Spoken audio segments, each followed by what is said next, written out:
Hello and welcome to another episode of Twice as Lively with Kent Heckenlively. That would be me, your erstwhile host. As usual, I have my wonderful Pete's Coffee. What do I have? I have a Cafe Americano with a little bit of room for milk and honey because I like it to be a little bit of sweet with the caffeine. So get ready for your beverage. Hopefully, your beverage does not have alcohol in it because it is still the work day. And we wouldn't want to be drinking alcohol during the workday, unless, of course, perhaps you work at a winery and that's part of your job. So get that beverage ready. Get ready for that simultaneous sip. Here we go. So good, so refreshing. Okay, today's episode is entitled A Reframe of Social Anxiety. Now, social anxiety is something that people have very commonly. And the question is, what exactly are we scared about? Jerry Seinfeld famously observed that more people are afraid of public speaking than of dying, which led him to observe that that means that when people go to a funeral, they'd much rather be in the casket than giving the eulogy. So, why is that? Because here at Twice as Lively, we always think that things have an explanation. We just need to delve deeply enough to find that explanation. Well, it comes to us from science. And the question is, what are people really scared about with public speaking, or why are they scared to go into new social situations? Well, we have to go into the deep, deep past before civilization. That means more than 6,000 years ago, before the first cities arose in Mesopotamia. Don't you know? And human beings generally lived in small tribes of anywhere from 60 to 100 people, and you'd have social relations with all of those people. You human beings are kind of designed to have somewhere in the neighborhood of 80 to 120 social contacts. That's kind of how we're designed. And so the tribe was really how you survived. You depended on each other, you knew each other, and whether it was another tribe attacking you, whether it was weather, whether it was predators, you depended on those 80 to 120 people to keep you alive. But in those tribes, there was unexpected behavior. And if you transgressed against the morals or laws or customs of the tribe, you would be banished from that tribe. Well, being banished essentially meant that you were likely to die because a human being on their own would generally not survive. So when we think about social anxiety, it's not just that you're speaking in public. That's not what people are scared about. Or when you're meeting somebody new. What you're genuinely scared about is transgressing against the tribe and then being cast out of the tribe with that understanding that being cast out of the tribe is what is likely to lead to your early death. So, social anxiety is not about the people that you're meeting. It's not about them thinking badly of you. You are worried in that very primitive part of your brain about being thrown out of the tribe and then succumbing to the elements, neighboring tribe, or predators. So, social anxiety is really the fear of death. But our modern world has changed that. You can be an outcast in society and still live pretty well. You probably won't have an early death if you are thrown out of the tribe. And so this kind of gets me to a wonderful place. And I don't think that people really understand how our modern world is designed for unique, eccentric people.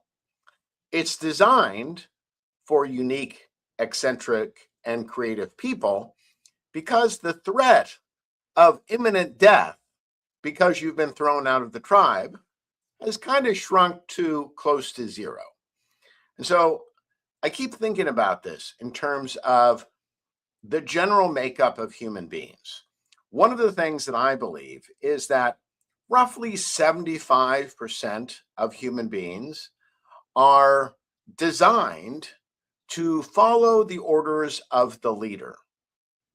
And that leads to this common observation that on many issues, there seems to be a 75%, 25% split, what Scott Adams called the 25% who always get it wrong.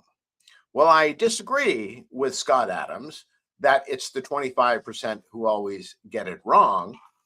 My claim is that it's the 25% of humanity who are just not wired to worry about the opinions of others.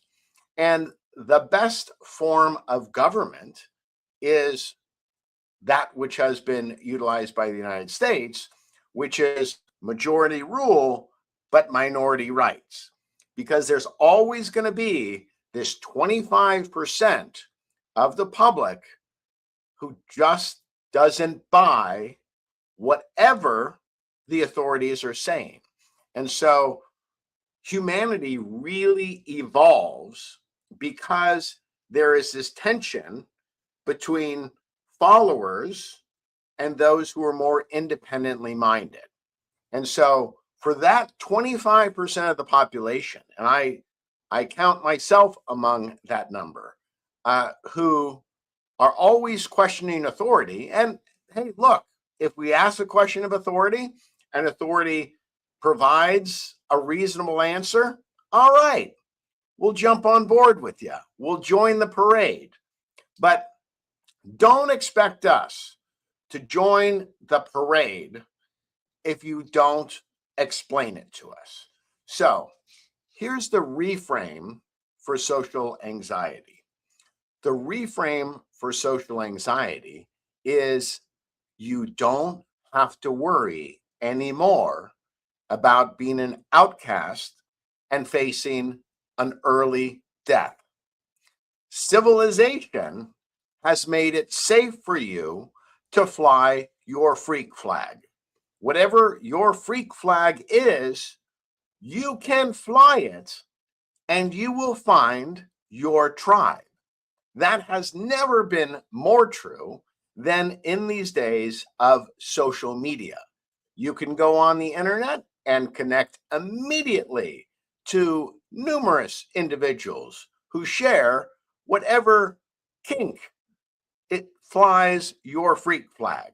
So, social anxiety, you don't need to worry about it anymore. It's something that has really outgrown its usefulness. Now, I've mentioned that I think that there's 25% of the population which really doesn't care what the authority figures say.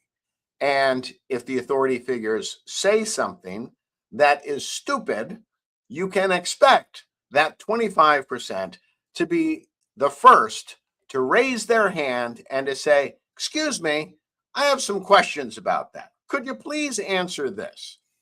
And I am a proud member of that 25% tribe, which doesn't really care what anybody has to say about my questions or my opinions. Now, here's an example of how social anxiety in the modern world will have absolutely no effect on your life. For example, just yesterday, I'm thinking to myself, okay, as I'm in this new life and as I'm doing my podcasting, as I'm focusing more attention on the books that I write, I'm also creating a side business of ghostwriting. And what am I doing? I'm identifying companies in my town that might benefit from having a book written about what they do. So, what they can do is they can go to when they approach potential clients and they do that presentation. At the end of the presentation, they can simply say, oh, and in addition, we have a book written by our founder, whatever it wants to be, or CEO, about what we do and why we think it is genuinely unique in our space.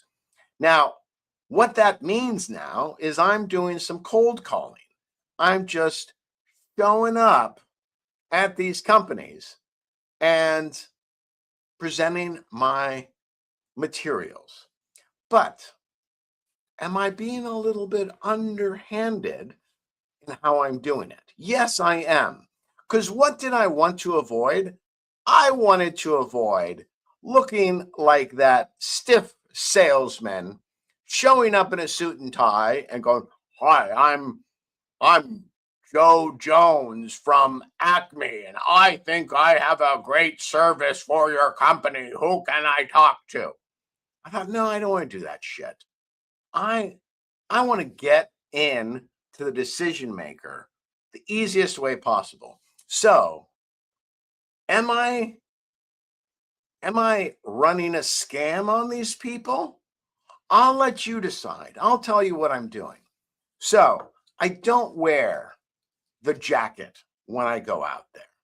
What I do is I identify the company, identify the marketing person, and then I simply walk up to the front desk and I say, "Oh, I was told to drop this off for Susie Johnson. Rick James told me to pass it along to her," and that's all I say. And I look like I'm just on my way. I'm not saying anything more except, "Oh, hey, that's a nice flower arrangement there. Oh, who sent that?" That's all I'm doing. I'm just walking up like a dude, like an older dude who doesn't give a shit. And I was just told to pass this paper along to somebody. And I throw out some phony name to about who told me to give it to them. The person behind the desk doesn't know shit. They don't know. So I'm thinking I'm doing kind of a scam to just get my materials in front of somebody. And my materials, they're pretty damn good because, have you ever gotten some material from a writer who's got 2 New York Times bestsellers and has sold 750,000 copies of their books and has more than 15,000 Amazon reviews? No, I'm I'm really kind of a unicorn, and that's just the way I'm going to act. So I just walk in there with confidence. I just say, "Hey, I'm so and so. I was told to drop this by for so and so. Thanks a lot. Any questions? No, you'll get it to them? Yeah, great. Okay, bye." I'm just acting like I own the place already. And, uh, you know, I'm thinking, what's the worst that's going to happen to me? You know, is security going to be called on me? Not bloody likely. I'm just doing the scam. And do I have a pretty good shot of getting that through to the decision maker? Yeah, because the stupid person at the reception is just thinking, oh, that guy just seemed like he knows everything. He just seems really confident. So I'm not letting social anxiety upset me like that. Now, how do I come to my strong belief that social anxiety and being ostracized from society really will have zero impact on your life? Because if I was a person who succumbed to social anxiety, you would have to believe that I should be destroyed by now, because there's a lot of ways that I've been socially ostracized. Let me go through some of the assaults which have been made against my reputation and character. Ken Heckenlively, banned from Australia from 2017 to 2020. Not from going there, but from speaking there. They did not want me speaking in their country. Did anything happen to me? Did mysterious men try to run me off the road? No. Did police show up at my door? No. Was my family kidnapped by terrorists? No. What happened as a result of me being banned from Australia? Absolutely nothing. It had zero effect on my life. I could still go to Pete's Coffee. I could still order my Americano, and they would give it to me. What else has happened to me? My book on masks was banned by Amazon in 2020. Does Amazon still let me buy shit from them? Yes, they do. What about Rolling Stone magazine, in whose pages I have been attacked twice, once in 2020 and another time in 2025? Will Rolling Stone still send me their advertisements? Yes, they will. So even though Rolling Stone has criticized me in their pages, they still send me their shitty advertising. What other things? In 2024, the House Judiciary Committee under it's not Trey Gowdy, it's the other guy, Jim Jordan. The House Judiciary Committee under Jim Jordan in 2024 released a list of 43 books which had been subject to banning by Amazon at the specific request of the Biden administration.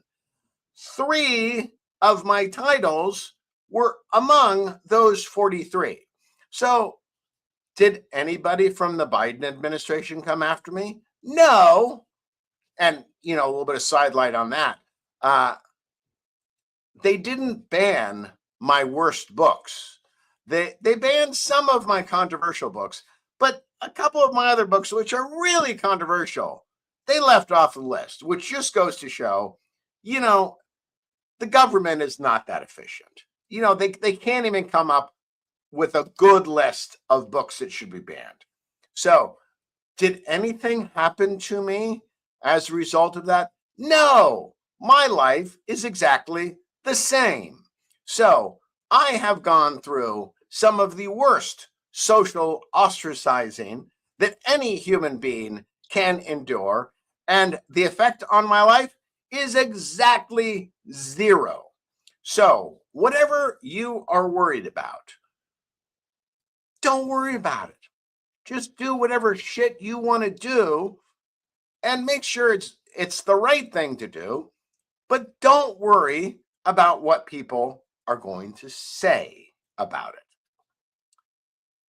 So, then that gets me to some of the annoyances of my life, such as today when I was supposed to be having this wonderful interview about my new book,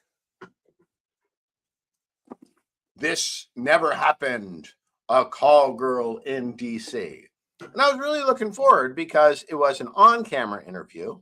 And so what did I do this morning? But I jumped onto the link 5-10 minutes early because that's just the way I do things.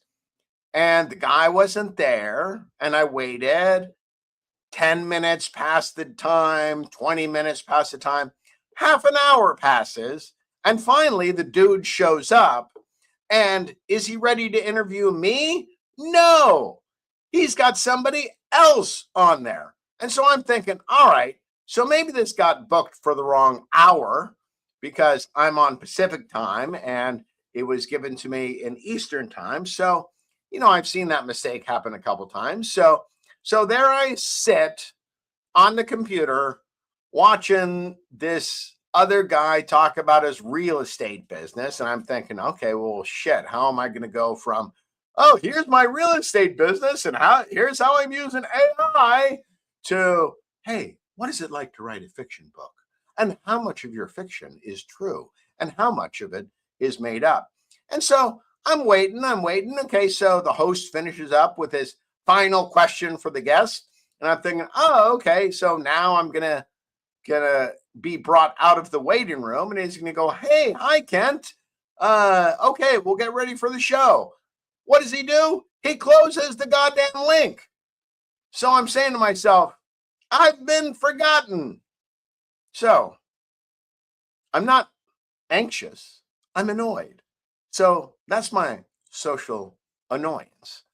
But again, I thought to myself, well, so I got blown off. That's not the worst thing that can happen. Did he mean to annoy me? Probably not. It's not a real annoyance, or it's not intentional. I'm not going to take it as if it was intentional. I'm just going to say, what the heck and lively was going on there? So I'm sure I'll get rebooked and everything. But, I really had to race here a little bit earlier than normal. I had to make sure everything was ready. Camera's working, lights are working, microphone is working. And then to have to sit through and listen to a guy talk about real estate for half an hour and then not be able to talk, really annoying.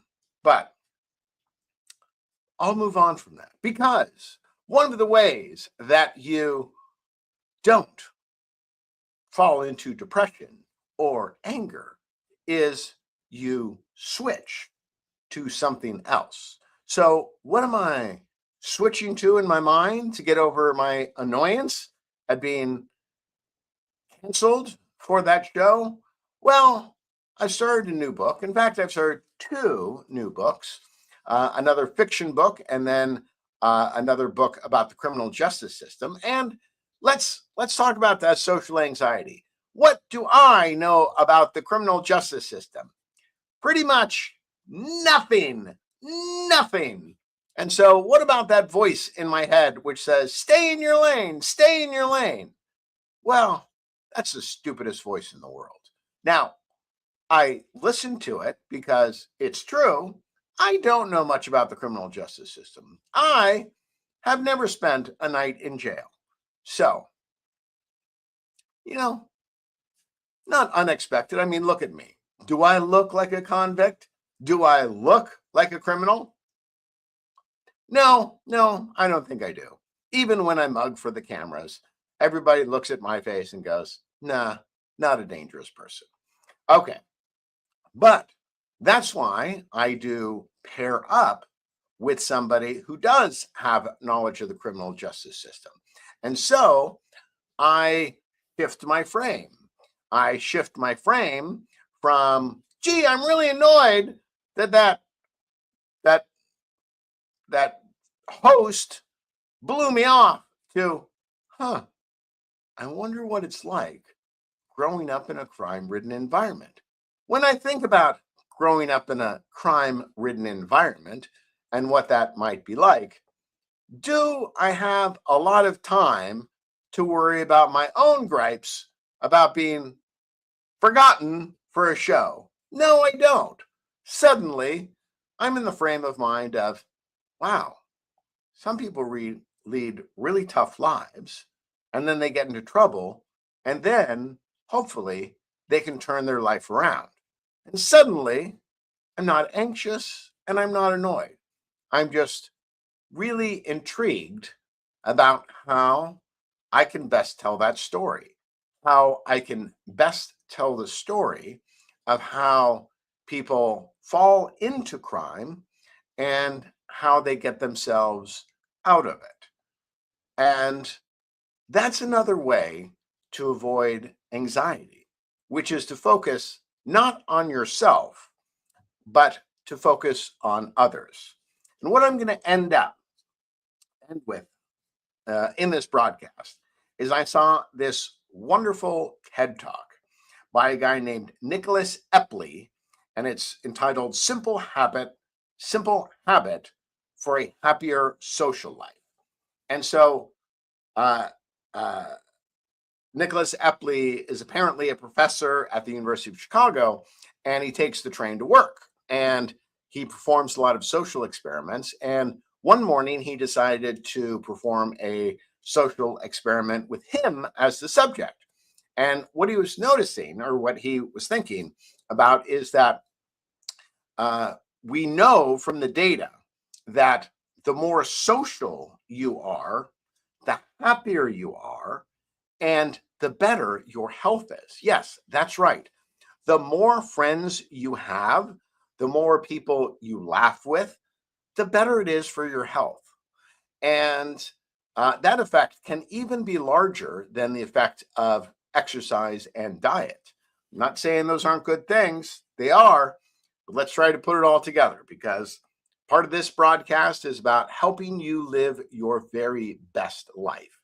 And so in every episode, I want to dedicate part of it to asking the question of how you can have your best life. And so what he decided to do was he was observing how all these people were getting on the train and riding about 45 minutes into Chicago. And he thought to himself, wow, there are all these professional people.